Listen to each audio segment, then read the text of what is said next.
Okay, we're good. So I'm going to talk to you about something today that is a little different than what I normally am up here spouting off about. It's usually fonts. I use fonts in this, but I'm not really going to be talking that much about them, except half the people in it are type designers. So I fail at even changing my topic. But I also wanted to take a moment to acknowledge being home. A lot of you I've known 10, 15 years or more. Many of you I met at Drupal events. One of the reasons that I hired this guy in 2007 was because he had experience with Drupal, and I was about to undertake a big project at an agency in Providence for a Fortune 25 company. And it turns out that because he was a pretty good hire after all. Hopefully my wife will forgive me for passing him on to her at one point when she was working at Oomph. But again, you get a sense of connections here. And Stephen down front was another one of those people that I've known since that same time, along with Jay and many others. So this community has always been a place that I love to come back to. My very first talk about web typography was at a DrupalCon, and I've been doing that for 15 years. But there's also another layer to this. My web career started here at Rhode Island College. When I was studying graphic design, my dad was teaching here. You'll hear a little bit more about him. And so I was working on campus, and that was my job, was to make the school's first website. My orientation was down the hall in this building, learning how to check email and browse the web on links. Gives you a chance of how close I am to turning to dust. And there's another piece of it that is really special, is that my mom is here today. Oh.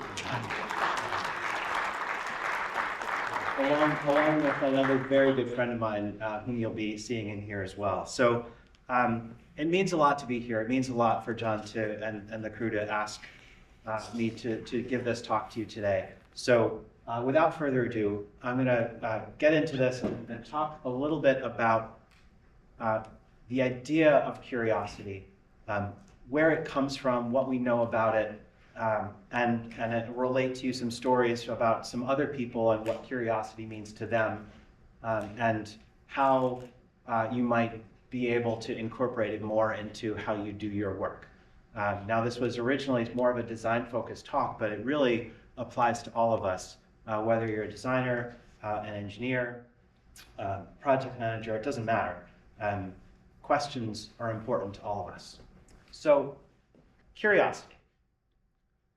I think it's a word that probably everybody knows. I'm not sure how well any of us could actually define it. And so it's always been a word that I've known. It's been in my life as long as I can remember. And it was something that was always inspired by both of my parents. I always related very much to my dad's exploration of that, or embodiment of it. And so this is why. And Dad passed away after a long struggle with Alzheimer's that took away a lot of the things that he really loved to do, things that he taught himself that came out of his own curiosity. So things like playing guitar. He learned to play the guitar because he wanted to be able to play music with my mom's brother Carl at family gatherings. And he wanted to be able to make things, so he taught himself woodworking, and we have countless sculptures and cutting boards and salt shakers and a beautiful secretary desk that's in my mom's apartment today. And they're really wonderful, beautiful things. And he was a teacher. He taught here at Rhode Island College for almost 20 years, mostly in marketing and management, but in studying management, one year he went to Japan and to interview executives at businesses about how they manage and compare it to how businesses were managed here. It all related to a thesis in his PhD exploring, you not a tough concept to get your head around. A lack of ethics and general and liberal arts education leading to a lack of ethics in business. Go find some ethics classes in an MBA program. I'll wait. I'm not sure that you will. Or at least you certainly weren't finding that in the 80s. Regardless, he was in Japan. He started to meet more and more people and really fell in love with the culture and started to be really curious about the role of women in Japanese society. It's so different than here. And the more he learned about it, the more he decided that's what he wanted to teach, and he created some courses about it here. And I think these were the most successful courses he taught. They were always full because it was something about which he was deeply curious and passionate about it, and that really came through. And that was something that came very late, after decades of being a teacher. So that was a powerful lesson in how that connects you. So you learn something, you're really interested in it, that becomes infectious, and other people want to learn about it too. And that is really some of the most successful teaching that he did. And after he passed, my brother, who went into the family business, he is a professor as well. He's a philosophy professor in Tennessee. And so we were talking over coffee after Dad had passed, and he brought up curiosity. And I had not talked with him about this, and I thought this was really fascinating. I had been thinking about it quite a lot, just as a general thing about me and where it came from in relation to Dad. And Matt brought it up, and he said that he wanted to see if he could incorporate this in one of his courses, because curiosity is one of the core philosophical virtues. There are 7 of them, and this is at the root of inquiry. And so he wanted to see if that was something he could teach his students. And that, again, got me thinking about what curiosity is, and is it something that you can teach? And then I started to try and figure out exactly what the definition was. And I found a lot of interesting suppositions or statements along the way. So this was a really interesting one from Cicero, our innate love of learning. And I think that that's pretty good. I think a lot of us have that. But there's more to it. And I thought this was an interesting twist, that impulse towards better cognition. It's also a great vocabulary word, so there's that too. And that was interesting. Again, still narrow and not really getting into the heart of the matter. And this one was a philosophy professor from South Carolina, and I thought this was a beautiful way of thinking about it. This propensity to be dissatisfied with not knowing something. But important, don't be discouraged by that. And how many of us does that describe when we don't know how to do something, we don't know the right module, we don't know the right code, we don't know the right technique, and so we just go looking for it. And it's not because we don't think it exists, so we're not put off by it necessarily, at least I hope not. We just keep looking. But this is really my favorite. So it's a bit of a paraphrase, but imagine Aristotle telling you that this is just an aimless, witless, sticking your nose into things that don't concern you. And I just really thought that was wonderful. Now this book actually is written by a British writer, Philip Ball. His book was actually about how curiosity sort of came into being something central to the scientific method. And so that's a whole other story, but I thought that was a really interesting thing. I mean, we could just talk all day about all these different kinds of curiosity. So we say, these are descriptions, but we use these phrases all the time, like intellectual curiosity. And if anybody wants to know absolutely everything about the linotype machine, you should just clear your calendar and ask Doug. Or, thankfully, since the pandemic is over and we're past the toilet paper shortage, this is less critical. Henry would always love to know how much. I mean, he's 1.5 years old and we still can't leave it on the roller. We have to hide it on top of surfaces, or this is what happens every single time.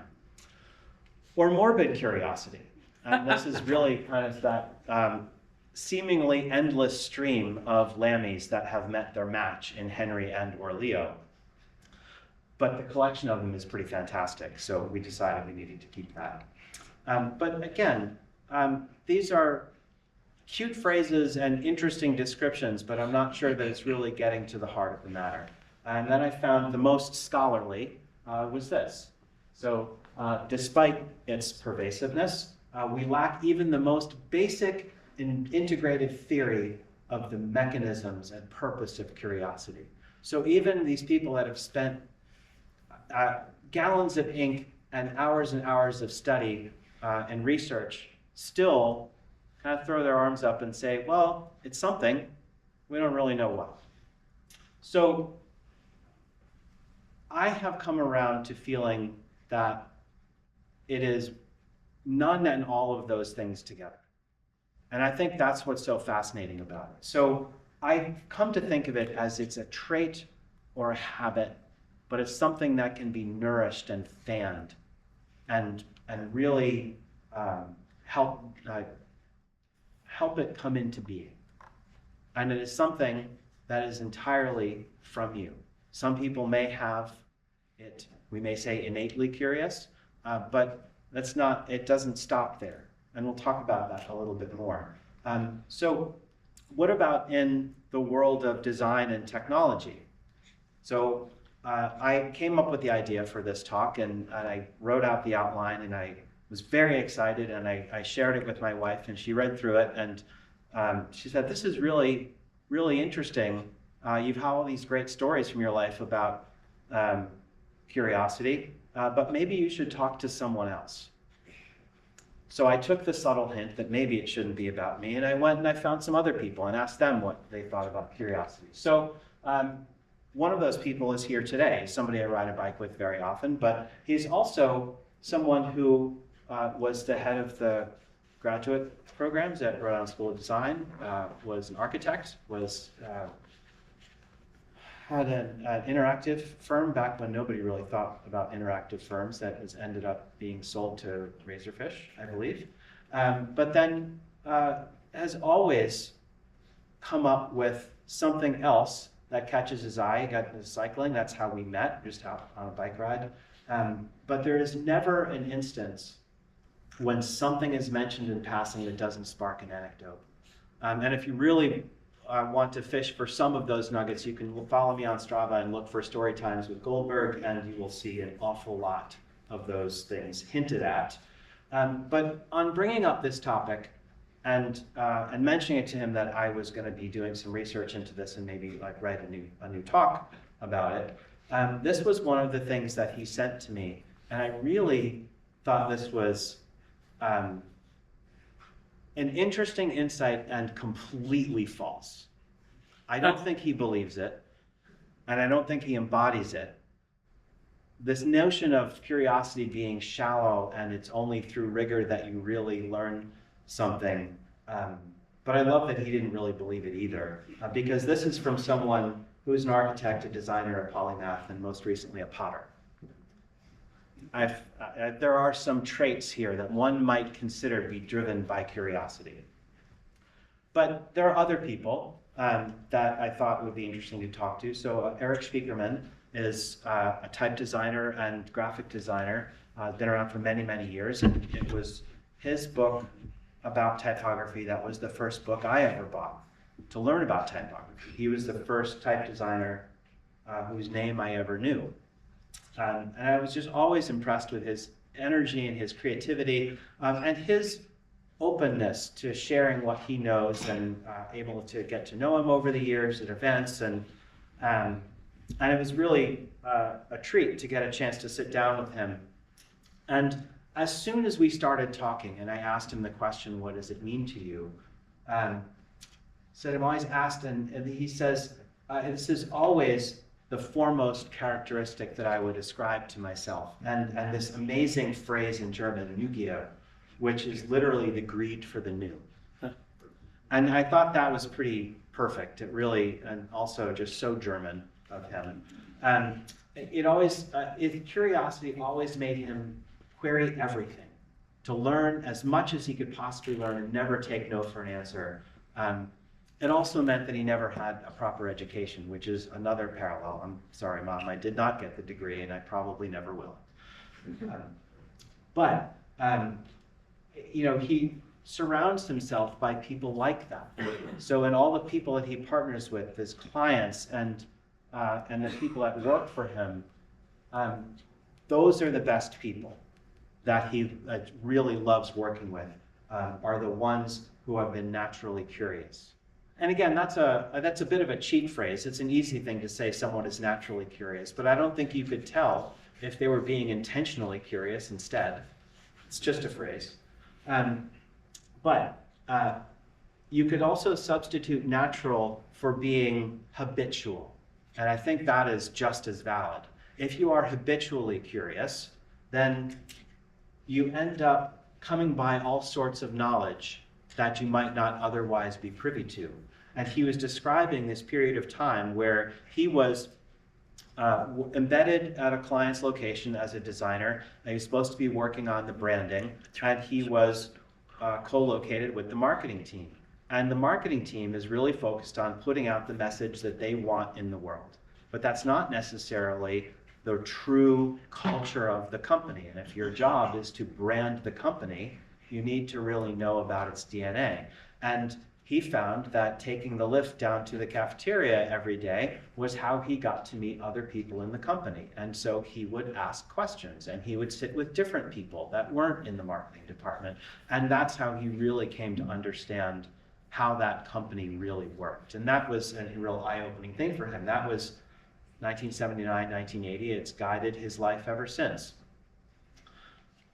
So then I talked to my friend David Jonathan Ross, another type designer, not a cyclist this time. Oh, by the way, these that you'll see in the intros to each of the people that I've spoken with are some of the charms that my dad collected on his travels in Japan from different temples and stuff. I just wanted to mention that. That's why those are there. So David Jonathan Ross was one of the first type designers to really embrace the variable font format. Now, this was introduced in 2016. I was fortunate enough to be there at the conference where it was unveiled. And this is the ability to put all of the different widths, weights, and variations of a typeface in a single file. And that's pretty revolutionary. It's never really been possible prior to that point in time. And on the web, that means we could use all of that design space just with CSS, and we don't have to load an extra file. And I was really excited by that, and so was he. So he would give me his fonts all the time as he was working on them, so I could test them out and let him know what was working and what wasn't, and I would put them in my talks. And so he seemed to be someone who would very much relate to this word. And I sat down on a call with him, and I asked him the question, and he said, nope, I'm not intentionally curious, but I do set up my practice so that I have space to explore. I created something called Font of the Month Club so that it would force him to finish a font every single month and send it out to the members. I've been a member since he launched it. It's amazing. And that's actually where this typeface comes from. So he never uses that word, but he absolutely embodies what was in my head when I was thinking about what this might mean. So Warbler, the typeface that is in use here, I had seen individual fonts and weights that he had sent out in his Font of the Month Club, and I decided that I needed to see where that story went, so I went back to his website and I bought the whole family, and that's this whole presentation is just using that one font file. In the time when he was working on it, this was how he described it. He would be using it as the sole typeface in his whole web experience. He set his browser to only use this on every single website. And so he would be regenerating this font every few minutes as he was tweaking it to see, did it read well in this scenario, or did the italics render well on this website? But he's not being curious. Don't put that label on it. With client work, it's no different. So in working with clients, he was a type designer. That was the work that he was hired to do. he would start working on these projects, but then he would start to see where it could go. So some given typeface, in the back here is one called Gimlet Sans. He was hired to design this typeface, and it's got these wonderfully quirky characteristics to it, but he wanted to see how far he could push that and still have it be what it is. So what are the limits of the design language in that typeface, and how would it still survive at very small sizes or very large ones? And so there is that continual questioning of the nature of the thing that he's working on that was absolutely central to that work. That is absolutely positively not curiosity. So there's a lot of designers, and I really wanted to see if this kind of conversation would work equally well with somebody who is maybe not solely focused on an artistic endeavor. How many of you have used SAS in your work? And how many of you remember Susie, the grid framework? Because that's her work, that's what she created. How many of you have used container queries in your work yet? Or at least know what they are? She wrote that spec. So this is a really broad range of things. She's an artist, she's a potter, she's a musician, she's an actor, she's a designer, she has a web development business with her brothers, and she has authored the specs on container queries, CSS cascade layers, and scope in CSS. Some of the thorniest problems that we have in our industry. So that's the kind of mind that we're talking about here. She's an invited expert in the CSS working group, member of the SAS core team, all of these other things. I was fortunate enough to meet her at a conference a few years ago, and we've been in touch. I'm still a bit starstruck, but now, after we spoke for an hour or two, I really understand why. I think that this is probably one of the most important words to her. I had no idea when I asked her to do this interview. But I love this, holding space for curiosity. And that's really how she thinks about it. It's so important, just like David setting up his practice, having that space in your life to be curious and to explore is vital to solving any kind of problem or working on any sort of project. But she found that she wasn't. She was in a bit of a rut. And what she realized was a friend said to her that, I like hanging out with you because when I hang out with you, you're excited about things and I learn stuff. And it doesn't feel like you're excited about things right now. And that really struck her. And so she decided that she needed to do something about it. And so she made a list of things that interest her. And she's been making time ever since to work on one of those things. So she spent a couple months learning how to repair a mechanical clock. She is at the present learning pottery. And so she has these ways of then giving herself a reset to find more space for that creativity and that curiosity. And that lets her be in this place, where she can be excited about knowing that she will solve a problem at some point. She hasn't even started it yet, but she knows she can get there because she has this framework, this way of working, this space that she has created to be curious, and she knows that she can trust that process. And that toolkit is what's going to get her there, that curiosity, as at the heart of it. Now, this is someone that I have the utmost respect for in her creativity and her technical capabilities. I was not expecting this turn in the conversation. I don't know why I shouldn't have been expecting it, because we can't seem to have a conversation at all without talking about AI. But I thought this was really fascinating, just specifically not AI in general, but about large language models and how they are being positioned and used.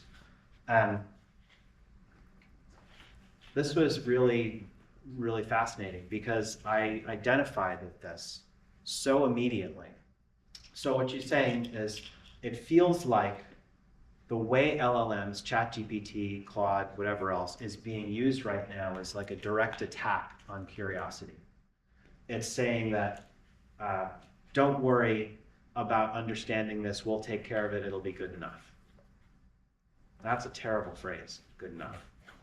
I'll come back to that in a minute, but I just, it's so poignant to me that when you have built your entire career about caring and curiosity, about being really good at what you do and being really thoughtful in how you do it, I understand. I like writing an article because it helps me sort out my thinking about what I'm writing about.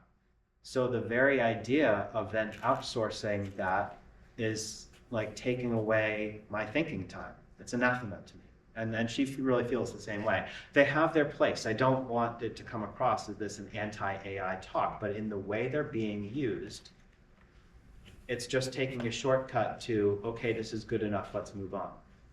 And that has led us down a path to a lot of very mediocre things. So just stop caring. And just to be clear, that is a very intentional and well-used M-dash there. So this was a really thought-provoking conversation that I had immediately before going to a web developer conference to listen to a whole bunch of talks about AI. So I thought it was a good time to share. But one more story with my friend Doug. So I mentioned him earlier. He has been researching and writing and making films about the linotype machine for many, many years. That's actually how we met. But we've also found that we are very much kindred spirits, also a cyclist, not a potter though. But we really just gelled, and I think what was interesting to me is I feel like we had a slightly opposite thing. I think both my parents encouraged exploration and curiosity my whole life. And to Doug, he felt like it never was, and almost like his embracing of it is his reaction to that. And I thought that what was really fascinating is in running to that opposite direction, sort of like me as the second child going to all the things my brother didn't want to do, it actually became a huge part of his personality and his exploration. And he learned that curiosity is something to trust, that it will take you somewhere. You may not know where, and that's in some ways the best part, but it's going to take you somewhere, and you should trust that that will be interesting. Whether or not it's the solution you're looking for is almost irrelevant, but you're going to learn something along the way. And this, now I may not always apply it to the books themselves, but this is the sentiment, that I may not ever get to learn all the things that I want to learn, read all the things that I want to read, see all the things that I want to see, and that is such a bummer. And on the other hand, it's kind of okay, because if you did, you'd have to time it so precisely to the moment you drop dead that you would be almost impossible. So you may as well still have a whole list of things that you want to learn, so you always have a backlog that you can go back to for the next sprint. So I think that just to kind of cap off this from this really wonderful essay from Joan Westenberg, How Convenience Kills Curiosity. It thrives in the spaces between the expected and unexpected, between the map and the territory. And that reminded me of a talk from Ethan Marcotte a number of years ago about the map and the territory. He was talking about it in a slightly different way, but I think that's our job. The map is the space in which we're working, and it's our job to kind of figure out what that means and where we want to take it. So I think that in all of the years that I spent prior to Chewy, I was always hiring and managing designers and developers. And the one question that I always started with people was, how do you learn? What is your go-to? Do you like blogs? Do you like podcasts? Do you watch videos? Do you read books? Because I don't care what the answer is, as long as they have one. If they can't come up with anything, that's more of a red flag to me. I want to know what you're going to learn tomorrow. And that's exactly what I had settled on. And the way I think about it is, Curiosity is what drives what you'll know tomorrow that you don't know how to do today. And every person that I have ever met that has even the barest hint of that quality has turned out to be a really interesting and rewarding person to work with. And I'm actually looking at a whole bunch of them in the audience today. Curiosity is what occurred to me, and this is, never mind defining it, but it as a thing is a practice. You're never done, but it's always something that you can work on. So I didn't know how to take apart a bicycle until I took apart my bicycle when I was 6 or 7, and my dad sat in the garage staring at me until I put it back together again. When I was 31, I didn't know how to restore an old car, but I didn't have another car, so I bought an old car and I got it to work again. So there, I learned something new. And when I was 37, I wasn't an expert in web typography until it became a thing on the web, and I dug into it and figured out a bunch of stuff and then started sharing it. I want to be very careful of not claiming the term expert, but I have learned a lot of things along the way that have gotten me a page or two ahead of some other folks, and it's really been enjoyable to share those things. I can still put bikes together, which is cool. Just a note about this one, it was actually the last bike I raced on back in the 90s when I used to do that full time before college, and I just got it restored and built up, and so I ride that all the time now, which is wonderful. But again, it was an effort to understand something that I as yet did not. And it's something that I try and work on every day. And that is something that ensures that I'm always growing. My web career started in 1994, and I'm still learning new things every day, and I love it. I love not knowing what I'm going to be doing tomorrow. That is actually something that I've leaned into for years, and it's what keeps me interested in doing this work. But curiosity also has no gate. And I think this is really important, and this is where I hope this will connect back to how you think about your work and what you do, and other parts in your life too. Anyone can be curious. Everyone can be curious. Just start by asking a question. I was really struck by a comment from a developer in the last conference where I gave this talk, who was very concerned when he came up to me after the fact, and he said, I'm just afraid I'm not curious at all. And first of all, I don't think that could possibly be true. There's no way that you could do any sort of web development and actually write a line of code without being curious about how to do it. Because then we all go Google it and we figure something out and we start writing more stuff. But that was really striking to me, and that's what I tried to reinforce with him. So, well, really, it's just asking a question. So start with one. Don't try and go overboard. Just ask one question, and then maybe ask two. So it just starts getting you thinking about what the answers are that you're finding or not finding, and the underlying reasons, and that sparks a little bit of ideation, which in turn sparks creativity. That's how it works. It is a practice that you have to be intentional about. It's also not really little or big. It really could be a very small thing. It doesn't have to be on a grand scale. I've tried writing a thing every week. I wrote a web typography newsletter for over a year, but eventually I just had to take a break. Unfortunately, that was 4 years ago, and I haven't gotten back to it, but I'm going to try. This is in part my way of trying to kickstart my own curiosity and inquiry. Let's see if it works. But I've also tried to read something every day, and that is something that I do. So I get a whole bunch of email newsletters. I think we all do, probably very well intentionally put them in a folder that we're going to get back to someday and learn something from. But at least one of them I will read through something, and I'll take something away from that. And I take photos every morning on my dog walk. I've seen lots of them here with Leo and Henry, and before that, Tilly and Tristan. So you can tell like where my relationship with people started about which dog they asked me about. But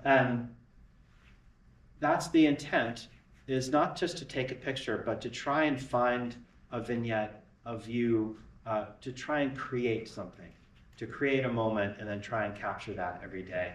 It's a good way to kind of get my day started with something like that. Just always makes the rest of it go a little bit better. Now, it's also not necessarily bad or good.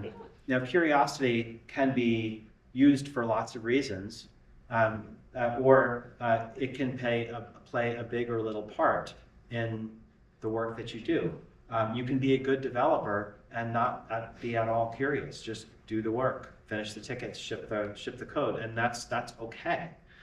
You can be a really curious designer and still be really ineffective. It happens. But if you practice curiosity, you will always be able to grow. And that's the point, is that whatever you know right now is only valuable insofar as it helps you build towards knowing something else tomorrow, because the problem space will change. That's been the one constant in our industry. And that growth brings potential for being better at the thing that you're doing, the thing that you care about, or the thing that you want to make part of your life tomorrow. I think starting off being bad or mediocre or some shade in between at something is inevitable. Aaron actually said that earlier today, and I thought that was really profound. That gives us the baseline to see where we can go. So curiosity is yours. It's a continuum. It permeates everything in your life, and you can have as much of it as you want. There is a limitless supply, and that supply is something that, as you ask this question, could I understand this better? You have now opened yourself up to growth, and that growth brings with it agency, and it gives you choice about how you're going to go about solving the problem in your work and in your life. So it's ours as well. In our work, in our relationship with someone that we are working with, if I'm reviewing the design, then I'm going to learn something by asking questions of that designer. Why is this the right answer? Why is this the solution that we should go with? And for the person who's presenting it, they're going to get my fresh perspective, coming from a place of not knowing everything that they know. I may know different things that might also be important, but that's not really the point. It's the conversation. It's that bringing together of those perspectives that sparks that growth. And it then also becomes a driver of innovation. I always loved the title of that book, The Art of Looking Sideways, by Art Fletcher. That, I feel, is the definition of a designer. That's something that we are, I think, very good at, is finding oblique connections between things that might not otherwise be obvious. And that curiosity is a big part of seeing how those things fit together to find that novel or interesting or new solution. So it's boundless. Again, you can be as curious as you want. There's no limit to that. There's no ownership of it. There's no finite supply. You can always ask more questions. You can always explore new things. It's a continuum. And for some people, they may not look at it the same way. For some people, done is when the knowledge gap is filled. It occurred to me that I don't think that gap ever really is. And that's kind of why I like it so much. I might never know anything about making the perfect cup of coffee, but the more I learn, usually by listening to Brian talk about it, our mornings get better. And I might not know how to typeset the perfect page for every text and every reader and every context, but the more I learn and the more I share, the more we will do this for everybody who has to read things. And while I may never know how to give the absolute perfect conference talk, I know that this one will be better tomorrow for having given it today. Thank you.